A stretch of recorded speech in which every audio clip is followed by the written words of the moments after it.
Okay, what's up everybody? Hope you are all well and subscribed to the channel. This is my review of Manchester United versus Tottenham.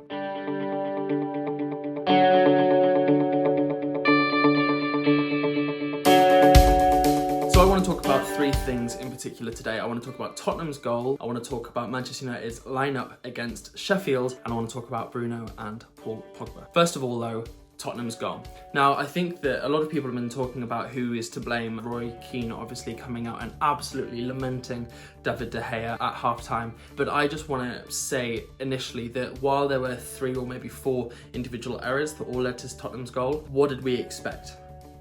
You know, before the game, I was thinking that Luke Shaw was perhaps going to be a weakness in our side because of his struggles with injury and fitness in the past, and after a 100-day layoff, it was kind of to be expected that he wouldn't come in at absolute full fitness. Harry Maguire, I thought, while looked physically capable to, you know, muck in the match, his decision-making looked a little bit off the boil. In the first half, we were incredibly slow, and I think that a lot of that had to do with Harry Maguire. Harry Maguire is our chief ball progressor from deep, and in the first half, we were passing it sideways. He was giving the ball to Aaron Wan-Bissaka and Victor Lindelof far more than he was before the break. Normally, we'd see those runs into midfield, or at least the line splitting passes into midfield and the attackers. But we didn't really see that yesterday, or at least not in the first half. And I think that that's what we saw with the mistake. His decision-making just wasn't quite as sharp as we've seen in the past.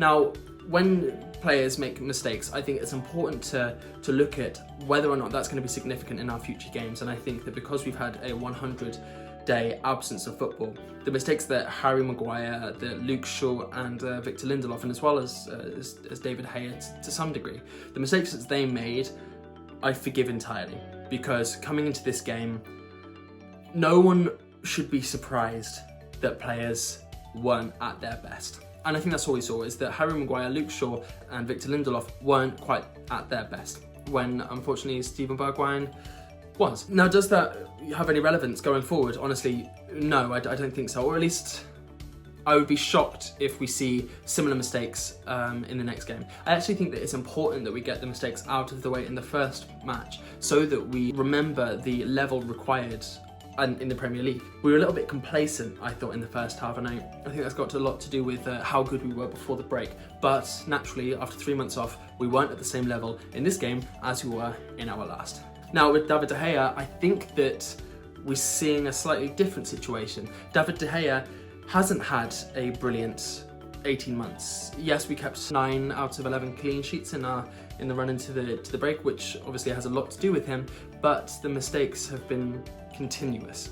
We haven't seen the best David De Gea for years now. And I think that Solskjaer has got a very, very important question to answer. Who should Manchester United's #1 be next season? Should it be David De Gea or should it be Dean Henderson? Or perhaps even Romero? The guy has been quality every single time that he has played, but has he got what it takes to play a 30, 40, 50 even game season? Probably not. Now, we've seen in the last couple of days that Manchester United have decided to give Sheffield United Dean Henderson until the end of the season. We could have very easily said no, but I actually am quite pleased that Solskjaer didn't. I'm quite pleased that we allowed Henderson to continue his loan spell. I don't want Manchester United to only finish above Sheffield out of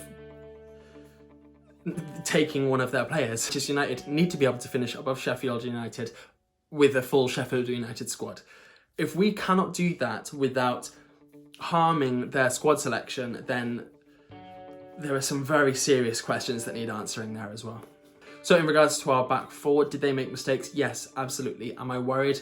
No, absolutely not. I think that we can improve on Luke Shaw in the long term, but I think that in the running, we're going to be fine.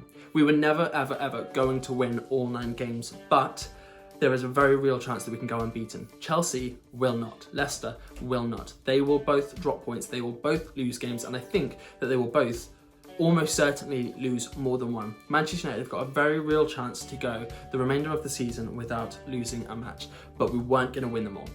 So why not draw this one? Draw this game, kill the complacency, fix the mentality, and move forward. Am I gutted? Yes, of course, a little bit. But do I think that the warning signs are there for the remainder of the season? Absolutely not. I am still just as confident as I was before.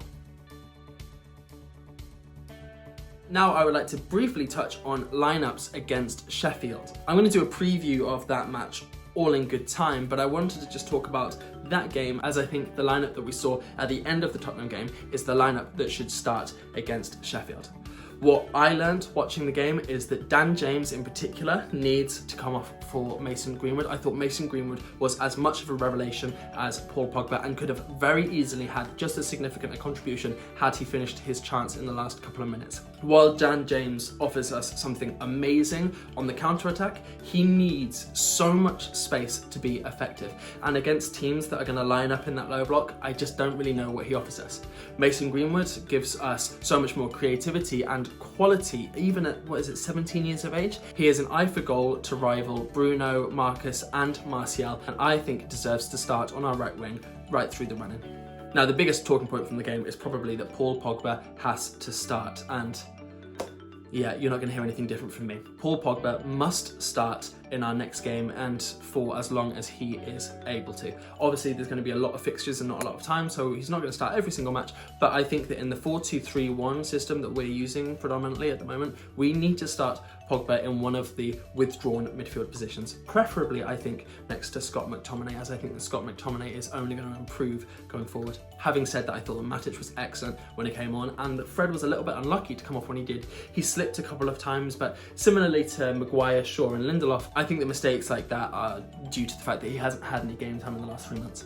I think that our midfield must look like Pogba on the left-hand side of the midfield 2, McTominay, Fred or Matic on the right-hand side with Bruno ahead of them. Now, the beauty of this is that it can so easily drift into a 4-3-3 when we are playing offensively, or even in games where we have more of the ball like we did against Tottenham. Having Bruno and Pogba as the aggressive number 8 really gives us so many more options on the attack. As we saw against Tottenham, Pogba really changed the game. So I think that Paul Pogba and Bruno Fernandes have to start in the same team, and I think that that lineup then now, depending on the severity of Victor Lindelof's injury, I think has to look like Brandon Williams perhaps at left back just until Shaw gets up to speed. Maguire, Lindelof and Wan-Bissaka obviously, who I think had an underrated game. Graham Souness. Dude, how are you in a job still? How are you in a job? You literally don't know the first damn thing about football. Anyway, yeah, I think De Gea in goal, Wan-Bissaka on the right, then Pogba and McTominay I would choose as my midfield 2, McTominay being the more defensive of the two, Paul Pogba and Bruno Fernandes as the offensive midfield options with Marcus Rashford, Tony Martial and Mason Greenwood. I think that this team is the one that we are going to need facing all of the relegation candidates, the guys that are going to just line up just like Mourinho did in that low block. All the teams that are going to park the bus, I think we have to have Pogba, Bruno, Marcus, Martial and Greenwood, all of them on the pitch, because I think together we are looking tasty. The change that we saw when Greenwood and Pogba joined the 11 was phenomenal. Absolutely brilliant. And I think that it was just as much down to Greenwood as it was down to Pogba, because Greenwood was offering so much more than James. It meant that the Tottenham defence had so much more to think about. So they couldn't just isolate Marcus or Tony. They had to spread a little bit thinner to accommodate for everyone, meaning there were more gaps, and in the end Pogba was able to get to the position he did, forcing Eric Dyer to put him to the floor. So to sum all of that up, guys, my thoughts are quite simply that, yes, while it isn't the scoreline that I was predicting and certainly hoping for, I am not in the least bit worried, and I'm still expecting Manchester United to go the rest of the games unbeaten. I think that we are going to draw against maybe 2 more, and I think we'll have 6 wins out of 9 by the end of it. And yeah, I think that was probably going to be enough to at least get us to 4th position, maybe even 3rd, as I promise you, Chelsea and Leicester will both lose multiple games. Guys, that's what I thought about the match. If you liked the video, guys, please hit the like button. If you loved it, go ahead and subscribe. I'm going to have a transfer review coming out in a couple of days, as well as a preview for Manchester United Sheffield. So please do keep your eyes peeled for both of those. Ciao.